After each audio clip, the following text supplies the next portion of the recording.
Hello, welcome to the RC Pilot's Log. My name's Rob. In today's episode, I'm continuing with my Aerotetris CASA C101 project.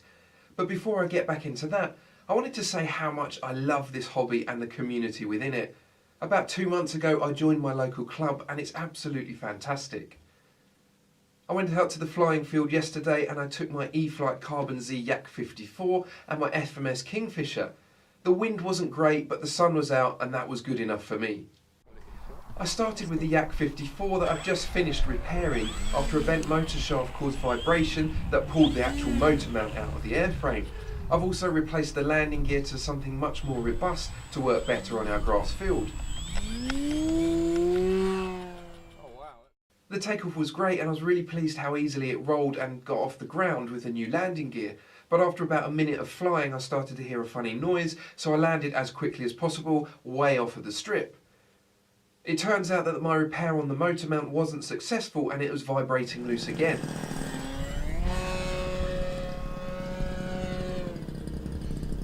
Then I made 3 flights with my FMS Kingfisher, which I absolutely love. It's a fantastic plane and great trainer plane. It's very similar to the Durafly Tundra, it's short takeoff and landing capable and it's very stable and predictable. I had the privilege also to see one of the club members fly his 50cc Pitts Python, and what a beautiful plane it is. He flew it very well in some tricky wind conditions, but I did manage to get a perfectly timed photo as he landed. One of the wheels caught a wire of our electric fence and sent it into a nose over. I genuinely feel as excited as a child when I get to go to the field, see everyone's models and fly some myself. Anyway, back to the project. I've chosen to start work on the nose of the fuselage.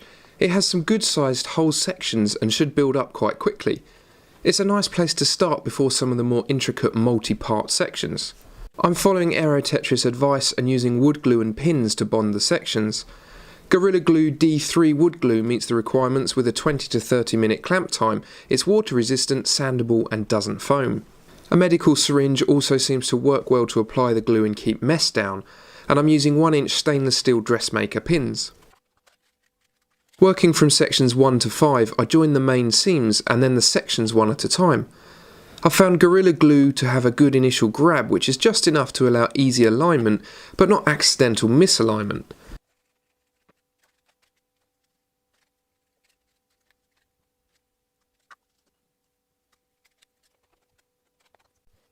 I've also found that pinning the corners first, then the seam, and then working around the part aligning the edge and pinning is a good method to get them aligned nicely.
"30 minutes later, the glue should have held enough to remove the pins.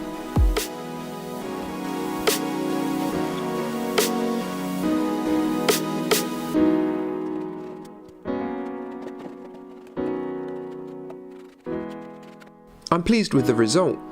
There's very little lip between the sections and the glue has held very well after half an hour. I'm pleasantly surprised that the part feels strong and crucially very light. Confident with my method, it's time to move on to sections 6 through 15, which comprise of 2 halves each.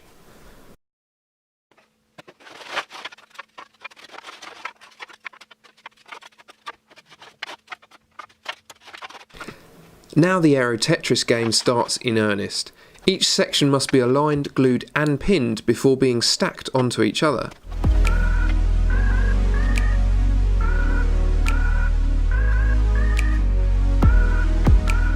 I'm using the centre spar bore for alignment before working on the centre seam top and bottom.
I've seen a post from someone building the same model showing how he used the negative cutout of the nose sections as reinforcement for the nose gear. This seemed like a great idea to me, so I did the same and glued the first 3 sections inside the nose.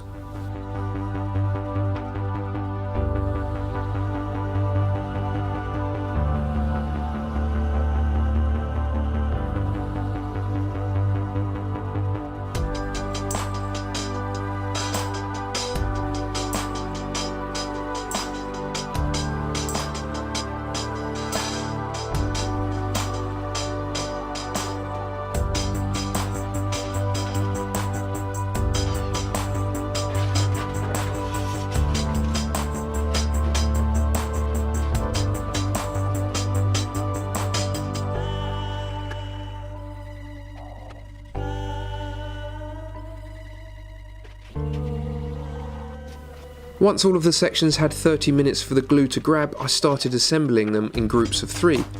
This should keep them to a manageable size and allow the pins to be inserted and removed without issues.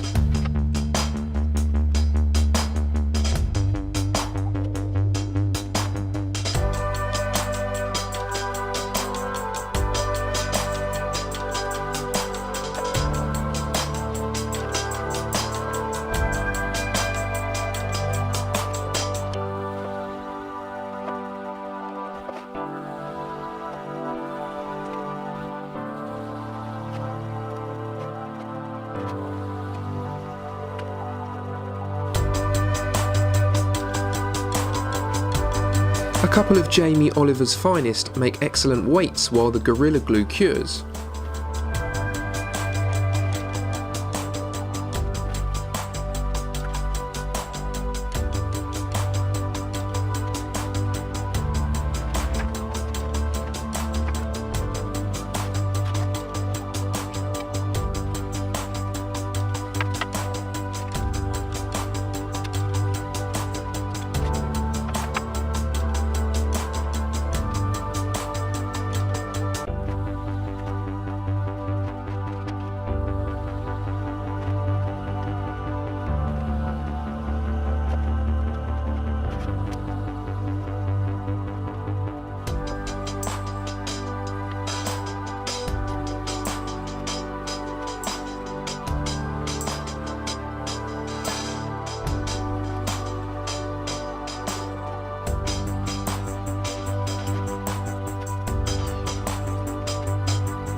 Having left the sections for around 20 hours, the glue should be well cured and the pins are removed.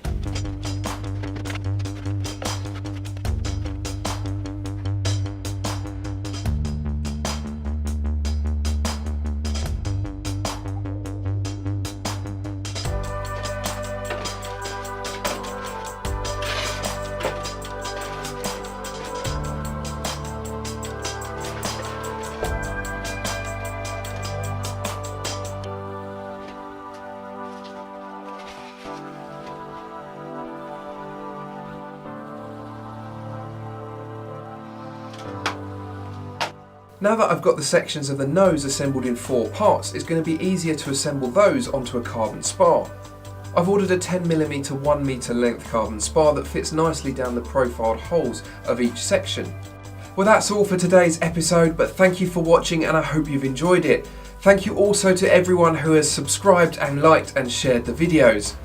If you do want to stay up to date with the latest from the RC Pilot's Log, don't forget to click subscribe and click that bell icon. Happy flying!